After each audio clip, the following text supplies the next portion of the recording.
ايه اللي حصل ده؟ الحب يتجلى في اقوى معانيه. هو اللي حصل ده بجد مشهد يتم على مسرح، ولا كأن العالم كله واقف قدام المشهد ده بيسقف للي حصل؟ الرئيس الفرنسي والرئيس السيسي في خان الخليلي، حي الجمالية، أثر قديم مصر القديمة، كتفهم في كتف بعض، ايدهم في ايدين بعض، ماشيين جنب بعض في زيارة لخان الخليلي. هنا ظهر ان الحب ليه معنى اقوى بكتير عن اللي احنا نعرفه الحب الرومانسي. الحب ظهر ازاي؟ حب الفضول والاستكشاف، ان انا اروح مكان زي خان الخليلي والف فيه واخده جولة فيها. حب البساطة، حب التواصل، حب الاستكشاف والاستطلاع، ان انا امشي في وسط الناس واتصور معاهم واسلم عليهم واقول لهم ان انا جاي اشوفكم، جاي ازوركم، جاي ماليش اي حاجة غير ان انا اتبسط معاكم، افرح معاكم. بقيت ده طابع ان ناس كتير نزلت صور النهارده. اصلا انا ما انتظرتش ان انا البس اسود، الطقم اللي انا بصور بيه وارجع واعمل، لا انا نزلت بنفس الطقم اللي انا ماشيه بيه في الشارع. لا انا لازم اصور دلوقتي، لازم اطلع بالفيديو ده. حاجه كده حطت جوايا فرح غير عادي. لما في ناس نزلوا صور بيقولوا لما انا ادي الموبايل للسفاره واقول لهم انا هاخد تاشيره لفرنسا، خفة دم غير عادية. الناس مبسوطة قوي باللي حصل. الحب ظهر ازاي في اقوى معانيه؟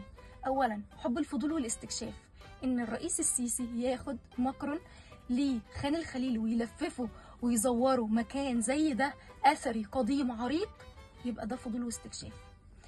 الحب الموجود بين الاحترام المتبادل بين الثقافات، ان انا لما اخد رئيس اجنبي فرنسي واوديه المكان ده يبقى انا كده بعمل تبادل بين الثقافات. تالت حاجة حب التواصل البسيط الإنساني.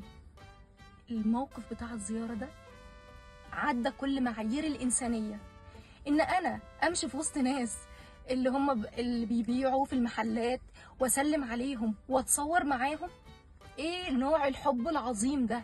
إيه التنازل اللي انتوا قدمتوه عشان خاطر تكونوا في وسط الناس ده؟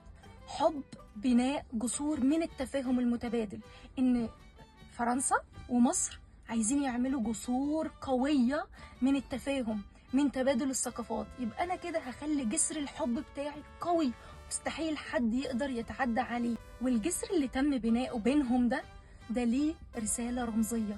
الرسالة الرمزية الضمنية هتعرفوها في نهاية الفيديو من وراء زيارة لخان الخليلي.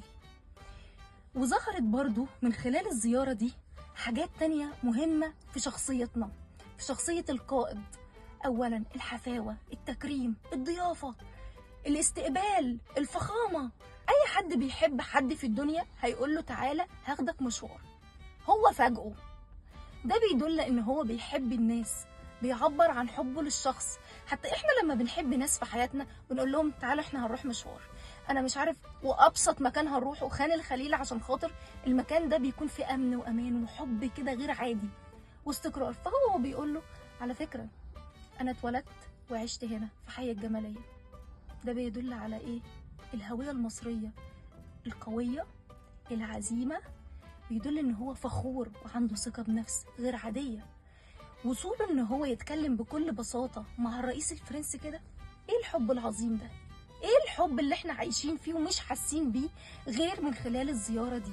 ظهر لنا برضه في شخصيته التواصل الإنساني، لما شفناه بيسلم على كل الناس. الاهتمام بالتراث والثقافة، لما اختار مكان زي خان الخليلي، ان انا مثلا على ما اعتقد ان مفيش رئيس اجنبي راح خان الخليلي غير الرئيس الفرنسي ايمانويل ماكرون مع الرئيس السيسي.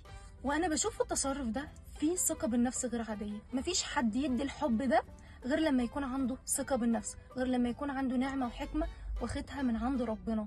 لان يعني مين عمل كده اصلا؟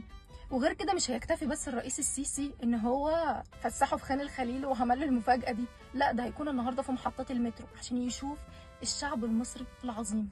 الرسالة الضمنية اللي انا قلت عليها في اخر الفيديو اللي بيحملها الزيارة، اولا الرسالة دي كانت من اول زيارة المكان خان الخليلي، ثانيا ان هو يسلم على الشعب، ثالثا ان هو يختار علم من العوالم الحضارية المصرية العريقة القديمة، ويكون وسطها الناس البسيطة دي، الناس الجميلة الملامح المصرية اللي بتقول احنا مولودين بفطرة الحب والعاطفة اللي مش موجودة عند اي حد. احنا قلنا للعالم كله احنا صح، عندنا حب هو الذي يتجلى في المعايير والقيم الإنسانية من خلال الزيارة دي. وآخر حاجة عايزة أقولها إن الزيارة دي بتعكس ثقة الهوية المصرية وتبادل الثقافات بين العالم كله. أنا بقى عايزة أعرف الرسالة اللي وصلت لك من الزيارة دي. أنت شايف الزيارة دي إيه الرسالة اللي توصل لنا؟ هل رسالة الحب اللي أنا شفتها؟ هل رسالة اللهفة والشوق والاحترام والتبادل الإنساني الغير مفهوم اللي بجد أنا مش عارفة أتكلم عنه؟ أنا من لهفتي عايزة أقول إيه الحب ده؟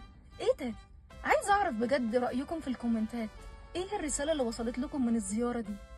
وعايزة أعرف انتوا حسيتوا بإيه لما كل الناس بقى شافت الرئيس السيسي والرئيس الفرنسي بيزوروا خان الخليلي، وشيروا الفيديو للناس عشان يعرفوا ان مفيش حاجة بتتم بالشكل ده من غير الحب. الحب يا جماعة اساس العالم كله، الحب محور الكون.